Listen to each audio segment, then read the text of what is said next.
प्रिय विद्यार्थियों, हिंदी परिवार की ऑनलाइन पाठशाला में आपका हार्दिक अभिनंदन स्वागत है।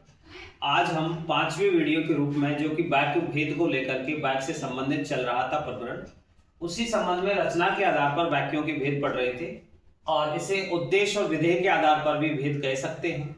तो यहाँ हमने पिछले वीडियो में सरल वाक्य या साधारण वाक्य के बारे में जाना था। आज इसका ही दूसरा भेद संयुक्त वाक्य है, उसके बारे में आपको जानकारी देनी है। तो देखिए विद्यार्थियों, संयुक्त वाक्य में हम देखते हैं कि जिन वाक्यों में दो या दो से अधिक सरल वाक्य जब समुच्चयबोधक अव्ययों से जुड़े हुए होते हैं, अर्थात संयोजक से जुड़े होते हैं।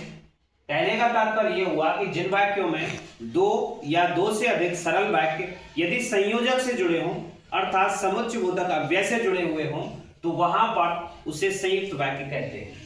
यहाँ ये भी ध्यान रखना है विद्यार्थियों कि जो संयुक्त वाक्य में दोनों सरल वाक्य होते हैं, वे दोनों उपवाक्य क्या होते हैं, स्वतंत्र होते हैं और समान अधिकार वाले होते हैं। अर्थात इसे इस भाषा में समानाधिकरण उपवाक्य कहते हैं। अर्थात जब दोनों सरल वाक्य होंगे संयुक्त वाक्य में और जो संयोजक से जुड़े होंगे, तो दोनों का जो अधिकार है वो समान रूप से होगा और वो दोनों ही स्वतंत्र होंगे, इसलिए इसे समानाधिकरण उपवाक्य कहते हैं। विद्यार्थियों, कौन कौन से संयोजकों का प्रयोग होता है वो आपको ध्यान रखना है। ये आपको संयोजक दिए हुए हैं तथा, एवं, और, या, अथवा, परंतु, किंतु, लेकिन, अतः, वरना, नहीं तो। इसलिए इस प्रकार के ये संयोजक होते हैं और जो दो सरल वाक्यों को जोड़ते हैं उसे संयुक्त वाक्य कहते हैं। संयुक्त का मतलब जोड़ना ही है, मिलाना है। तो दो सरल वाक्यों को जोड़ने के लिए संयोजकों का प्रयोग किया जाता है और इन संयोजकों के माध्यम से सरल संयुक्त वाक्य उत्पन्न होता है। तो यहाँ विद्यार्थियों कुछ उदाहरण हैं जिससे कि आपकी जो संयुक्त वाक्य की समझ है वो अच्छी विकसित होगी।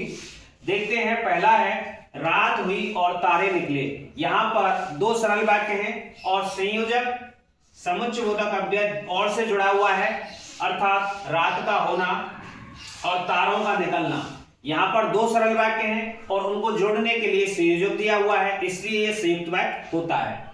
दूसरा है तुम पढ़ लो या टीवी देख लो।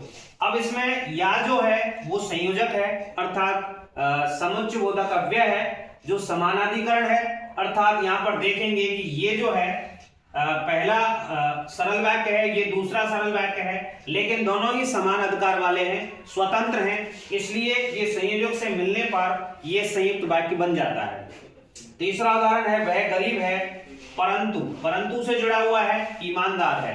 वह गरीब है लेकिन या परंतु ईमानदार है, इसलिए यहाँ पर संयोजक से जुड़े होने के कारण दो सरल वाक्यों के, तो ये संयुक्त वाक्य की स्थिति होती है।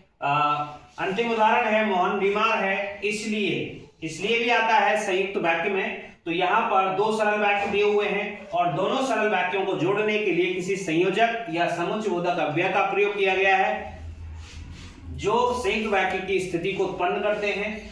जब यहाँ बताया गया, आपको ये ध्यान रखना है, आपको समानाधिकरण वाक्य, दोनों जो वाक्य होते हैं, दोनों जो सरल वाक्य होते हैं वो स्वतंत्र होते हैं और समान अधिकार वाले होते हैं। तो विद्यार्थियों, कई बार क्या है, परीक्षा में इस प्रकार से भी आ जाता है, ऐसी परिभाषा आ जाती है कि समानाधिकरण उपवाक्य वाले वाक्य होते हैं, वाक्य का भेद है। तो यहाँ पर आप करेंगे संयुक्त वाक्य।